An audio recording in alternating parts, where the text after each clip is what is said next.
हमने ट्रेपेजियम की basic definition पढ़ ली थी कि ट्रेपेजियम क्या है, एक क्वाड्रिलेटरल का टाइप है जिसमें ऑपोजिट साइड्स का एक पेयर तो क्या है, पैरेलल है, और दूसरा पेयर क्या है, नॉन पैरेलल है। In case non parallel sides length में इक्वल है तो वो क्या हो जाएगा, आइसोसेलेस ट्रेपेजियम हो जाएगा। तो हम इसकी और प्रॉपर्टीज के बारे में स्टडी करते हैं कि इन केस ट्रेपेजियम के अंदर डायगोनल्स क्या होते हैं, जो ऑपोजिट कॉर्नर्स को मीट कर रहे हैं, ऑपोजिट कॉर्नर को मिलाने वाली लाइन हो गई है। ये कॉमन पॉइंट हो गया ओ, जहाँ पे ये इंटरसेक्ट कर रही है एक दूसरे को। तो ये क्या करेगी, ओ ए, मतलब कि ये ए सी डायगोनल है तो ये इसका पॉइंट है ओ, इंटरसेक्ट करने वाला पॉइंट।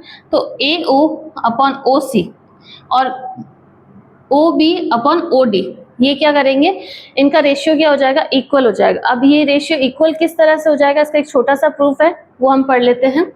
कि हमें पता है कि ट्रेपेजियम के अंदर क्या होता है कि अपोजिट साइड्स ये क्या है, पैरेलल है।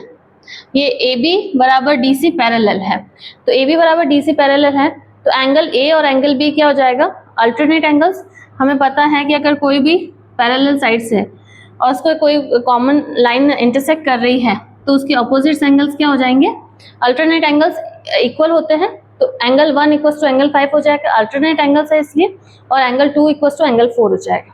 हमें पता है कि अगर दो एंगल किसी भी ट्राइंगल के अंदर दो एंगल्स इक्वल है तो क्या होंगे, सिमिलर ट्राइंगल्स होंगे।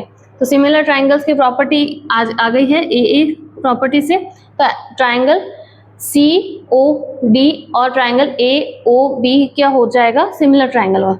और सिमिलर ट्राइंगल में हमें पता है क्या होता है कि सारे जो साइड्स का रेशियो है वो इक्वल होता है। तो ओ ए अपॉन ओ सी, मतलब इस साइड का और इस ट्राइंगल का ये साइड और इस ट्राइंगल का ये side is equal to O B upon O D. ये इसकी ट्रेपेजियम की फर्स्ट प्रॉपर्टी को हमने स्टडी किया है।